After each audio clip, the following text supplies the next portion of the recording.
Time and distance के बारे में समझिए। टाइम एंड डिस्टेंस में देखिए कोई बहुत खास कॉन्सेप्ट है नहीं। टाइम एंड डिस्टेंस, इसी के अंदर में हमारे पास तीन तरीके के क्वेश्चन बनते हैं। एक ट्रेन पे बेस आता है, दूसरा बोट पे बेस आता है, तीसरा टाइम एंड स्पीड पे खुद क्वेश्चन आते हैं कुछ अलग से, और कुछ क्वेश्चन आपको मिलते हैं इसमें रेस पे भी। अगर रेस पे क्वेश्चन आए होंगे आपके एग्जाम में तो उनको भी साथ में इसी के अंदर पढ़ाया जाएगा। तो ये चार हिस्सों में हमारे पास बटा हुआ पार्ट है। ठीक है, चार हिस्सों में बटा हुआ हमारे पास पार्ट है जिसको हमको पढ़ना है। अच्छा, ये पूरा का पूरा चैप्टर सिर्फ एक फॉर्मूले पे डिपेंड करता है पूरा। इसके लिए अलग से कॉन्सेप्ट का मतलब कि सारे जितने भी निकलते हैं इसके अंदर कहीं ना कहीं एक ही फार्मूले से सब कुछ निकलता है। ये पूरा चैप्टर सिर्फ एक फार्मूले पे है। वो फार्मूला क्या है? डिस्टेंस बराबर स्पीड इनटू में टाइम, यानी कि दूरी बराबर चाल गुणे में समय।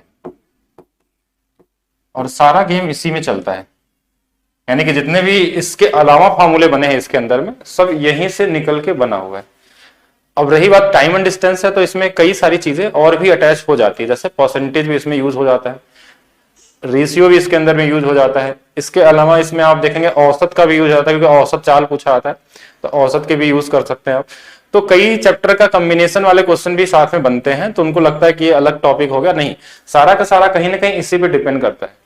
इसमें भी कई सारी चीजें होती हैं। अगर मान लीजिए कहीं डिस्टेंस हमारे पास कांस्टेंट, और मैक्सिमम क्वेश्चन में ये कांस्टेंट रहता है, अगर ये फिक्स हो गया तो क्या होगा कि ये दोनों एक दूसरे के रेसिप्रोकल हो जाए। मान लीजिए आपको ए से बी तक एक डिस्टेंस तय करना है, ये है बी है, और इनके बीच की दूरी आपके पास मान लीजिए 100 किलोमीटर है।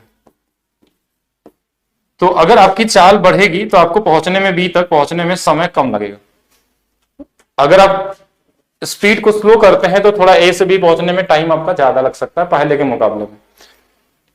यानी अगर ये डिस्टेंस फिक्स है तो ये दोनों एक दूसरे के रेसिप्रोकल हो जाते हैं। मतलब अगर स्पीड का रेशियो आपको पता हो, इस पे डायरेक्ट क्वेश्चन मिलते हैं कि अगर ये ए रेशियो बी है तो समय जो होगा आपका टाइम, इसका जो अनुपात होगा वो 1/a 1/b हो जाता है, जिसको आप b रेशियो a भी लिख सकते हैं। तो ये उल्टे हो जाते हैं, 3-3 अनुपात भी दिया रहता है, और वहां से ये क्या होता है हमारे पास चेंज होके इस तरीके से लिखा जा सकता है। और इस पे डायरेक्ट क्वेश्चन आपके रेलवे के एग्जाम में पूछे गए कि कहीं स्पीड दिया रहेगा, टाइम पूछ लेगा, टाइम का अनुपात दिया रहेगा तो स्पीड का, तो उसका उल्टा करके रेशियो बना लेंगे। तो कहीं ना कहीं इसमें रेशियो का भी यूज हुआ। कभी कभी इस फार्मूले में देखिए 3 केसेस बनते हैं, 3 केसेस बनते हैं। जैसे परसेंटेज में बनता है, परसेंटेज में इनकम एक्सपेंडिचर जैसे हम लोग पढ़े थे, स्पीड इंटू टाइम। किसी किसी क्वेश्चन में स्पीड क्या होता है? कांस्टेंट होता है, या टाइम कांस्टेंट होता है, कुछ भी हो सकता है। मान लीजिए ये वाला केस क्या हो गया? फिक्स हो गया, यानी कि ये फिक्स है तो ये दोनों एक दूसरे के डायरेक्टली प्रोपोर्शनल हो जाएंगे। मतलब डिस्टेंस और स्पीड क्या होंगे? Directly proportional. डायरेक्टली प्रोपोर्शनल का मतलब होगा कि अगर डिस्टेंस बढ़ेगा तो स्पीड भी बढ़ा देंगे, और मतलब सेम रहेगा दोनों डायरेक्टली का मतलब अगर डिस्टेंस का रेशियो कहीं दिया हुआ है कि ए रेशियो बी है तो स्पीड का भी रेशियो आपका ए रेशियो बी ही होगा। इसमें कोई चेंज नहीं होगा अगर ये कांस्टेंट है तो। अगर इसी केस में अगर मान लीजिए स्पीड हमारा कांस्टेंट हो गया, अगर इसी केस में किसी केस में अगर मान लीजिए इस वाले केस में क्या था हमारे पास? टाइम फिक्स है, टाइम क्या है? फिक्स है। अगर कहीं हमारे पास स्पीड फिक्स हो जाए, स्पीड फिक्स हो जाए तो distance directly proportional to time हो जाएगा। मतलब जो डिस्टेंस होगा टाइम होगा वो दोनों सेम हो जाएंगे, यानी डिस्टेंस का रेशियो अगर a to b है तो टाइम भी हमारे पास a to b होगा। ये 2 केसेस। तीसरा आपने देखा कि अगर तीसरा केस हमारे पास क्या हो गया?